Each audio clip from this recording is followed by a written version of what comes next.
તમે ખાલી આ 20 લીટરના ડબલા લઈને ખેડૂત અત્યારે રોડે સીડા છે એને ખાલી 4 લીટર તમે ભરાઈ ગયો ભાઈ ભાજપમાં જાય એટલે બકરી ડબ્બામાં પુરાઈ ગઈ કાઈ નો હાલે રાજુભાઈ ફાકા ફોજદારી આપણે બહુ મૂકી દીધી ભાજપનો કેસ પેટતા પહેલા યાત્રા લઈ નીકળ્યા હતા કે ભાઈ બોલ્યા હતા કે હું ખેડૂત હાટુથી હું ગમે સરકારની હમો પડે પણ ખાલી 5 મિનિટનો રાહુલ લખણની ચેલેન્જ છે 5 મિનિટનો વિડિયો બનાવીને આ ભાઈએ ખુલ્લેઆમ રાજુભાઈ કરપડાને આવું કેમ કહી દીધું? તમને વિડિયો બતાવવા જઈ રહ્યો છું. રાજુભાઈ કરપડા તમે બધા લોકો જાણો છો કે ભાઈ ભાજપમાં ગયા છે. હવે ભાજપમાં ગયા હતા ત્યારે પણ એક ભાષણની અંદર કહ્યું હતું કે ખેડૂતોને જ્યારે પણ જરૂર પડે ને ત્યારે હું ફરી વખત ઉભો રહીશ. એવું નથી કે આમ આદમી પાર્ટીની અંદર છું તો જ ખેડૂત માટે લડીશ, પરંતુ હાલ પેટ્રોલની તંગી ચાલી રહી છે. ગોપાલ ઇટાલિયા હાંડિયા ઉપર ચડીને આંદોલન કરવા માટે મેદાનમાં આવ્યા છે. તો ક્યાંક ને ક્યાંક રાજુભાઈ કરપડા ક્યાં છે? ખેડૂત માટે તો રાજુભાઈ કરપડા મરવા પણ તૈયાર હતા ને. ખેડૂત માટે રાજુભાઈ કરપડા ગમે ત્યારે મેદાનમાં ઉતરવા તૈયાર હતા ને. ખેડૂત માટે ગોપાલભાઈ ઇટાલિયા મેદાનમાં આવ્યા તો મિત્રો રાજુભાઈ કરપડા શા માટે નહીં? કારણ કે રાજુભાઈ કરપડા તો ઓલરેડી આ ખેડૂત માટે ક્યાંક ને ક્યાંક મેદાનમાં છે અને ભાજપની પાર્ટીની અંદર જોડાતા રાજુભાઈ કરપડા ગાયબ થઈ ગયા. આવું મારું નથી કેવું, આવું ભાઈનું કેવું છે. જે આ મિત્રો વાતી તો રાજુભાઈ કરપડા ભાજપમાં ગયા છે, પરંતુ ખેડૂતોને હાલ જે પ્રોબ્લેમ સહન કરવાની છે મિત્રો વાતી તો હાલી રહ્યું છે.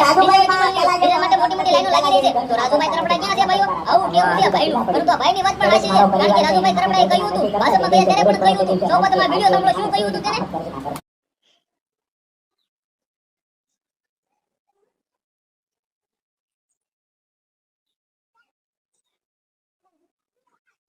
બિલકુલ આ વિડિયો તો તમે જોયો હશે. રાજુભાઈ ખરપડા ખુલ્લેઆમ કહી રહ્યા છે કે ભાઈ હું ખેડૂત માટે મેદાનમાં આવીશ. તો અત્યારે ક્યાં છે? અત્યારે કેમ કઈ પણ વિડિયો બનાવ્યો નથી, મેદાનમાં પણ નથી આવ્યા? આવું આ ભાઈનું કેવું હતું, પરંતુ ભાઈની વાત પણ 100% સાચી છે. કારણ કે રાજુભાઈ ખરપડા જ્યારે આંદોલન કરવામાં આવ્યું હતું હળદરનું, ત્યારે આમાં આ પાર્ટીમાં હતા અને ત્યારે તો ખુલ્લી આમ જેલમાં જવા તૈયાર હતા, પરંતુ હવે કેમ ગાયબ થઈ ગયા? આવું કેવું છે ભાઈઓનું? પરંતુ ખેડૂત મિત્રો આ વિડિયોને લઈને શું તમારી રાય છે? તમારું શું કેવું છે? તમારા મંતવ્ય શું છે? જે પણ હોય કમેન્ટ કરો, વિડિયો શેર કરો, ફોલો કરો, સબસ્ક્રાઇબ કરો. આજના વિડિયોમાં ત્યાં જ આપણે એક નવો વિડિયો મળી જશે. બધા લોકોને દિલથી ધન્યવાદ. જય હિન્દ, જય ભારત.